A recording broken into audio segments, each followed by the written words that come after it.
জাতীয় নাগরিক party NCP Chittagong বিভাগ কর্তৃক আয়োজিত আজকের এই বিভাগীয় ইফতার মাহফিলে উপস্থিত জাতীয় নাগরিক পার্টি এনসিপি নেতৃবৃন্দ, বিএনপি নেতৃবৃন্দ, জামাত ইসলামী নেতৃবৃন্দ, আমার সম্মানিত শিক্ষক এবং রাজনৈতিক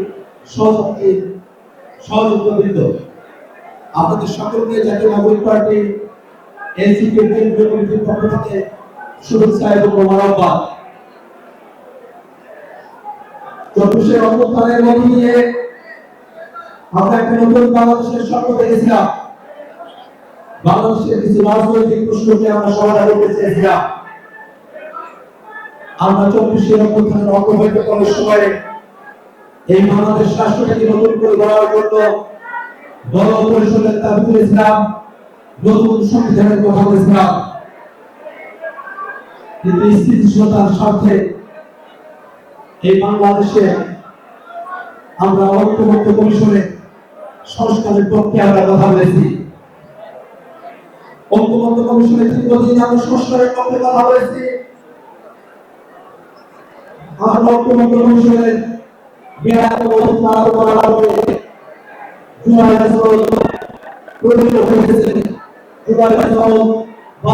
আদেশ গৃহীত হয়েছে, বাংলাদেশে গণভোট অনুষ্ঠিত হয়েছে, বাংলাদেশের বিরোধী রাজনৈতিক দলের সংসদ সদস্যরা সংবিধান সংস্কার পরিষদের সদস্য হিসেবে দায়িত্ব গ্রহণ করেছেন। 24 অভ্যুত্থানের সিলসিলা ধরে বাংলাদেশে যে রাজনৈতিক প্রশ্ন সমাধান হয়ে গিয়েছে, সেই রাজনৈতিক প্রশ্নকে সরকারের দলের কৌশলে বাংলাদেশের বিচার বিভাগের কাছে সংবিধান চক্রান্ত করা হচ্ছে। আমরা আজকে খেয়াল করে দেখেছি বাংলাদেশের হাইকোর্টে 2টি রিট করা হয়েছে। এই 2 তারিখের মধ্য দিয়ে জুলাই সনদ বাস্তবায়ন আদেশ, গণভোটের ফলাফল এবং সংবিধান সংস্কার পরিষদের সদস্য হিসেবে শপথ গ্রহণকে আজকে হাইকোর্টে চ্যালেঞ্জ করা হয়েছে। এটা কোনো আইনের প্রশ্ন নয়, এটা প্রকৃতই একটা পলিটিক্যাল কোশ্চেন, রাজনৈতিক প্রশ্ন। পৃথিবীর কোন বিচার বিভাগ রাজনৈতিক প্রশ্ন সমাধানের দিকে যায় না, কিন্তু আমরা খেয়াল করে দেখছি বাংলাদেশ রাষ্ট্রটিকে একটা জুডিশিয়াল রাষ্ট্র, জুডিশিয়াল স্টেট হিসেবে পরিণত করার চক্রান্তের জায়গা থেকে পলিটিক্যাল কোশ্চেনকে কোর্টে দিতে দেওয়া হয়েছে। আমরা দেখছি পুরানো সংশোধনীর ক্ষেত্রে পলিটিক্যাল কোশ্চেনকে যখন কোর্টে ছেড়ে দেওয়া হলো, বাংলাদেশের পলিটিক্যাল অঙ্গনে বাংলাদেশে বিস্ফোরণ চেপে বসলো। আমরা খেয়াল করে দেখলাম যখন নির্বাহী আদেশে কোটার সুরাহা হওয়ার কথা, তখন সেই কোটার সুরাহা নির্বাহী বিভাগের আঙুলে, সংসদের আঙুলে, নির্বাহী বিভাগের হাত ধরে কোটার সুরাহা না করে শেখ হাসিনার সরকার আওয়ামী লীগের বিস্ফোরণ কোটাকে যখন কোর্টে ছেড়ে দিল, তখনই বাংলাদেশের ছাত্র জনতা এই রায়ের বিপক্ষে তারা রাজপথে নেমে এসেছিল। বাংলাদেশের নির্বাহী প্রশ্নগুলোকে যেটা আইনগত প্রশ্নের বাইরে এবং বাংলাদেশের পলিটিক্যাল কোশ্চেনগুলোকে যখনই কোর্টের দিকে ঠেলে দেওয়া হয়েছে, এই বাংলাদেশে পলিটিক্যাল অঙ্গনে স্থিরতা তৈরি হয়েছে, বাংলাদেশকে সাংবিধানিক আইনে সম্মান করা হয়েছে। আজকেও যে প্রশ্নগুলো শুরু হয়ে গেছে, গণ অভ্যুত্থানের মধ্য দিয়ে বাংলাদেশের জনগণ তাদের রাজনৈতিক অভিপ্রায় প্রকাশ করিয়েছে।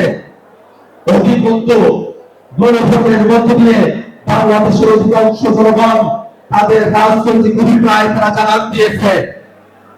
বিএনপি যে পরিমাণ ভোট দিয়ে তারা রাষ্ট্র ক্ষমতায় এসেছে, তার দ্বিগুণ ভোটে গণভোট পাস হয়েছে।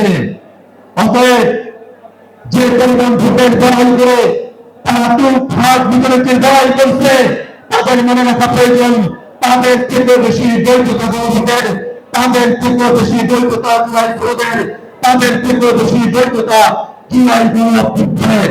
অতএব যে সিলসিলার মধ্য দিয়ে বাংলাদেশ রাষ্ট্রকে ক্লান্ত করছে 24-এর গণঅভ্যুত্থানে জনগণের ম্যান্ডেট, ঐক্যমত্য কমিশনে রাজনৈতিক দলগুলোর একত্রিত হওয়া, জুলাই সনদ গৃহীত হওয়া, জুলাই সনদের পক্ষে বাংলাদেশের রাজনৈতিক দলগুলোর একত্রিত হয়ে যাওয়া, এক পক্ষে তাদের মতামত জানান দেওয়া, জুলাই সনদ বাস্তবায়ন আদেশ গৃহীত হওয়া, বাংলাদেশে জুলাই সনদের ভিত্তিতে, জুলাই সনদ বাস্তবায়ন আদেশের ভিত্তিতে নির্বাচন অনুষ্ঠিত হওয়া, গণভোটের মধ্য দিয়ে বাংলাদেশের জনগণের গণভোটের রায়ের পক্ষে তাদের মতামত ব্যক্ত করা, এই প্রত্যেকটা প্রশ্নকে যারা নতুন করে কোর্টে ফেলে দেওয়ার ষড়যন্ত্র করছে, তারা বাংলাদেশকে নিয়ে ষড়যন্ত্র করছে, জুলাই অভ্যুত্থানকে নিয়ে ষড়যন্ত্র করছে, সংস্কার নিয়ে ষড়যন্ত্র করছে।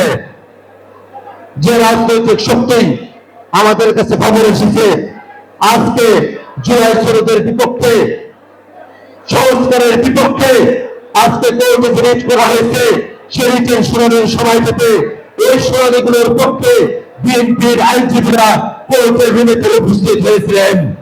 এতে স্পষ্টতই দেখা যায় বিএনপি একদিকে ডেপুটি স্পিকার খোঁজার জন্য বিরোধিত হতে বলবে, অন্যদিকে তাদের আইনজীবীদেরকে কোর্টে প্রেরণ করবে যাতে করে জুলাই সনদ গৃহীত হয়, জুলাই সনদ নিয়ে পলিটিক্যাল কোশ্চেনকে জুডিশিয়াল ম্যাটারে রূপান্তরিত করা যায়, যাতে করে বাংলাদেশে জুডিশিয়াল স্টেট করার মতো ষড়যন্ত্র বাস্তবায়িত হয়।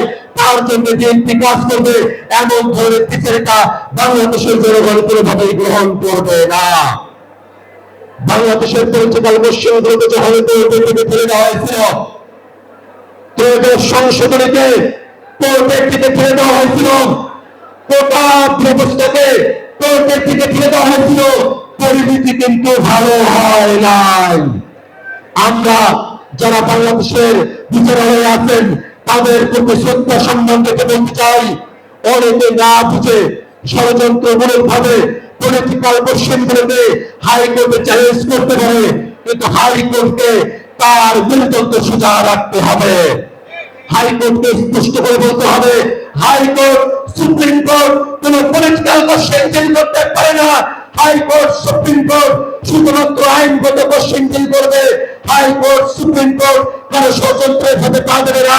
হাইকোর্ট সুপ্রিম কোর্ট কোন সরকারি দলের তালিকা হয়ে কাজ করবে না। অবশ্যই জনগণের রায়ের প্রতি সম্মান দেখিয়ে 24-এর অভ্যুত্থানে জনগণ যে অভিপ্রায় প্রকাশ করেছে, গণভোটের রায়ের মধ্য দিয়ে, হ্যাঁ জয়যুক্ত হওয়ার মধ্য দিয়ে জনগণ যে রায় প্রদান করেছে, তার বিপক্ষে বাংলাদেশের কোন কোর্ট যেতে পারে না। যদি বাংলাদেশের পলিটিক্যাল কোশ্চেনগুলোকে কোর্টে নিয়ে আসার চেষ্টা করা হয়, ত্রয়োদশ সংশোধনের কথা মনে রাখুন, কোর্ট করে রাখুন 24-এর অভ্যুত্থান সংগঠিত হয়েছে, নির্বাহী আদেশে কোটার সুরাহাকে যখন কোর্টে নিয়ে আসা হলো, পলিটিক্যাল কোশ্চেনকে যখন কোর্টে নিয়ে আসা হলো, তারই পরিস্থিতিতে বাংলাদেশে 24-এর অভ্যুত্থান সংগঠিত হয়েছিল। অতএব কোর্টকে মনে রাখতে হবে, তারা যদি সত্যিকার অর্থে বাংলাদেশ রাষ্ট্র থেকে অগ্রসর হতে চায়, যদি তারা ক্ষমতার ভারসাম্যে বিশ্বাস করে, যদি তারা separation of judiciary, separation of parliament, separation of এক্সিকিউটিভে তারা যদি বিশ্বাস করে, তারা কোনোভাবে পলিটিক্যাল কোশ্চেনকে তারা কোর্টে ইন্টারফেয়ার করতে পারবে না।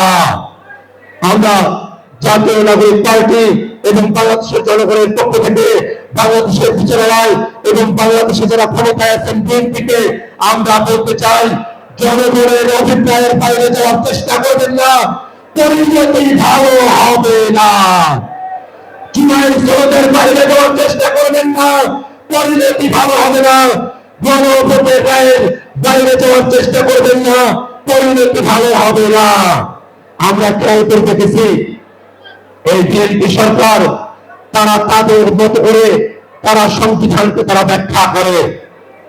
যখন সংবিধানের প্রয়োজন তাদের হয়ে পড়ে ক্ষমতাকে টিকিয়ে রাখার স্বার্থে, তখন তারা সামনে সংবিধানকে নিয়ে আসে। অথচ মনে রাখা প্রয়োজন, কোন সংবিধানের সঙ্গে ফেলে কোন অভ্যুত্থান বাংলাদেশে হয় নাই, বরং ওই সংবিধানকে লঙ্ঘন করেই বাংলাদেশে গণ অভ্যুত্থান সংঘটিত হয়েছে।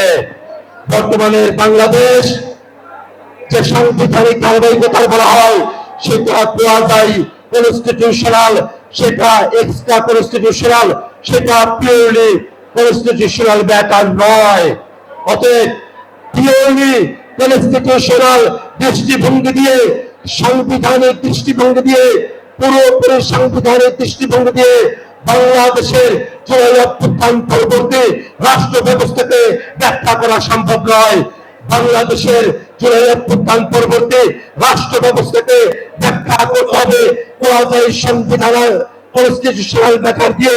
বাংলাদেশের জুলাই অভ্যুত্থান পরবর্তী রাষ্ট্র ব্যবস্থাকে, সাংবিধানিক ব্যবস্থাকে ব্যাখ্যা করতে হবে কোয়াজাই কনস্টিটিউশনাল, এক্সট্রা কনস্টিটিউশনাল এবং জনগণের অভিপ্রায়কে সমন্বিত করে নিয়ে একটা মিক্সড কনস্টিটিউশনাল ফর্মুলায় বাংলাদেশকে ব্যাখ্যা করতে হবে। এবং আমরা সেটা বিএনপির মধ্যে দেখি কাজে, কিন্তু তারা সব কাজে সেটাকে মানতে চায় না।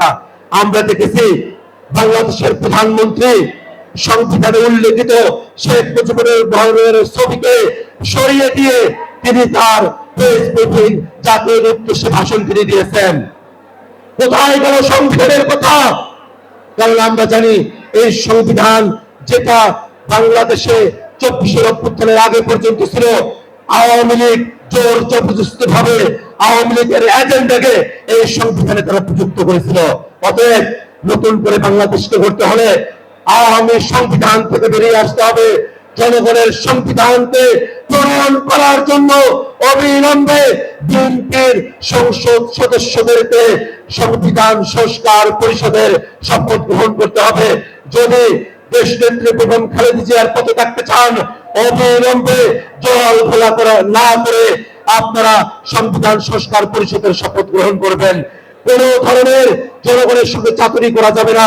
জনগণকে সাথে নিয়ে, বাংলাদেশের মানুষকে সাথে নিয়ে জাতীয় নাগরিক পার্টি এনসিপি সংসদে এবং সংসদের বাইরে বাংলাদেশের সংস্কারকে, নতুন বন্দোবস্তকে বাস্তবায়ন করার জন্য কাজ করে যাবে।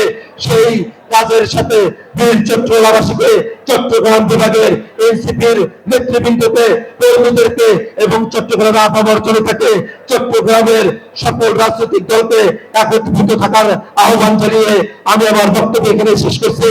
ইনকিলাব জিন্দাবাদ, এনসিপি জিন্দাবাদ, বাংলাদেশ জিন্দাবাদ।